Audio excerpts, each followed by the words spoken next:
What's up, guys? Specstar here today with my team builder for the 5th and final match of the NPL tournament. And the stage is set for this one. It's the last battle of the entire pool, my pool at least. And I'm going up here against Psychedelic. And he's got a team consisting of Mega Diancie, Landorus, Roserade, Skarmory, Starmie, Haxorus, Incineroar, Piloswine, Magneton, and Beware. And Beware I will. In this match, I need to lose 2-0 or better. So win, lose 1-0, lose 2-0, and I advance. So a little part of my strategy, of course, is to bring a team that I can try to make sure the game's close if I do lose. But of course I do play to win, so that is going to be the main focus of the build, and that's what I'm going to try to do here. So, starting off here, I'm going to have my Latios. Latios is going to be Waterium Z, which covers a few things. It allows me, my primary reason for this is to be able to hit Incineroar. It also hits Piloswine, and it does also hit Diancie, so that's why the Waterium Z there. I do imagine that he would likely have a Solvest Incineroar, which I would think would potentially be his initial or designated check for this. And being able to hit that with the Z Waterium does kind of set things up for Latios, and we'll get to it later, but Heatran to potentially start putting pressure on him in the late game. So, I've got Ice Beam here also, which it hits Landorus. Of course, the Surf will not take out a Landorus unless it is Z, and that's not what I want to burn my Z on. It also hits Haxorus, which of course is important. Don't want to ever let that thing set up. And Thunderbolt is pretty much just hitting with those don't, namely Roserade and the No, not a Roserade. Thunderbolt is not hitting Roserade. The Starmie and the Skarmory. I'm definitely not going to be trying to hit that Roserade with my Thunderbolt. That's not the plan. Next up here, I've got my Heatran. So speaking of, my Heatran is Scarf here. Reason Heatran is Scarfed is because I noticed in this team that if I am able to weaken or get rid of his Incineroar, Heatran has the potential to clean with Fire Blast. Fire Blast, the extra damage is important for a few things on his team over Flamethrower, and I didn't want Overheat because you can't, the way Heatran is in this game, I may very well want to be able to repeatedly click Fire Blast, and Overheat cannot be repeatedly clicked. You have to hit and run, and that's not really the plan for Heatran in this matchup. I do think I could get to a point where I'm compounding KOs with this potentially in the right circumstance. HP Ice will allow me to hit his Landorus, which is of course a priority. That thing is a monster. I don't deal with it too well, as do many teams, but you know, that's that monster. Earth Power would be my best move to hit that Incineroar, aside from something like Stone Edge, which doesn't really hit anything else.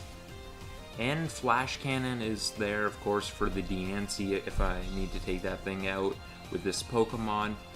I need quite a bit of chip on it to be able to take it out with Earth Power, so I like having the Flash Cannon option to hit it as well.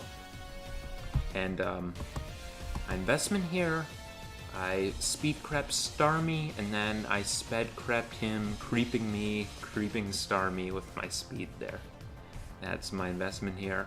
And next up, we've got the oddest set of the bunch, and you know what? It might be the weirdest Krookodile set that you guys have seen. I know it is probably got to be the weirdest one that I've seen. Or at least the weirdest one I built, I'll say. I'm fully physically defensive on Krookodile, which is generally not what this Pokemon's doing, but One of the things I identified as the biggest threat to my team is Haxorus. I do not have that great of answers to Haxorus, and I wanted to be ready for that thing doing some setup bullcrap. I wanted to have some kind of response to it, and my best option for that here is my Krookodile. I've got the Intimidate on it, of course, max physical defense, so I can munch hits from that Pokemon, and of course Leftovers gives me longevity, so in the right circumstances this thing can come in on Haxorus potentially multiple times. I've also got the Foul Play, which is just the move to hit that Mon if it does set up. Even if it doesn't, it hits it a lot harder than Knockoff, especially if it's Z. And hitting that thing, of course, is a top priority. But I've also got Knockoff. Didn't go for Earthquake for the second move, no coverage. I went for another Dark move. And that's because looking at his team, basically Knockoff is just the more spammable move. And if we're not dealing with a setup Haxorus, Knockoff is the move I'm most likely going to want to be clicking in most situations. I've got Rocks on this thing because, of course, Rocks can be potentially very nice for Incineroar. I was thinking about scenarios where I didn't need this thing for Haxorus, and I didn't want it to definitely just be a useless piece of crap I'm not getting anything out of in those situations. And Rocks do help with that, give it a purpose in this matchup. Don't make me try to slap Rocks on Scarf Tran, which I have been known to do. And Taunt here, and that is going to be pretty much just for Skarmory. Just to make sure that that Mon isn't coming in on this Pokemon and using it as fodder to get up hazards or just to get defogs off or anything like that. I can keep that thing low if it wants to come in. I can prevent it from setting up hazards on this, which it otherwise would be able to do. And that is my weird Krookodile set. Let's get to my Comfey set, which is going to be an offensive Comfey with my Expert Belt. This is a Mon kind of built a little bit with the theme of keeping the game close. Expert Belt and Modest gives me the ability to take out Skarmory. If it's physically defensive, I have a good chance of being able to KO the thing with my Hidden Power Fire. It also allows me to hit things like Magneton, although I didn't think Magneton would particularly come, and offensive variants of Roserade, which would be more likely as a response to this Pokemon, which is what the Expert Belt's nice for. It also, E-Belt with Draining Kiss is very nice for Haxorus. If I can get a little damage off on that thing, it becomes a lot less of a threat with Draining Kiss, which aside from those Pokemon which I have HP Fire for, this Pokemon is actually a little bit dangerous clicking Draining Kiss. Its measly little power actually can do a little bit to the team, and maybe in the late game that could potentially be a little bit of a threat. This Pokemon also gives me Hazard Control. He's got a lot of hazards on his team. He's got Rocks, he's got Spikes, he's got T-Spikes, he can stack them on me. And I wanted to have a hazard control option to deal with that thing. My little bit of speed here was just for if he wanted to creep this with his Skarmory, because I've run Taunt Comfey twice, and if he wanted to creep Comfey to make sure that he could get his non-attacking move off before I taunted him, I just wanted to put a little bit in there to creep that creep. Didn't cost me that much, thought it was worth it. And next up here I've got my Electros, and doing it up the way I like it. Not quite the heat that was my Rocky Helmet Electros, but we've got our Assault Vest set here. I've got max special defense, max HP, lets this thing be a more reliable answer to Starmie, which I don't have too great of answers from aside from that, so it being able to deal with it optimally is great. Also deals with things like, well, Landorus of course is one. I'm definitely thinking about the potential of that thing being Gravity though, or Smackdown.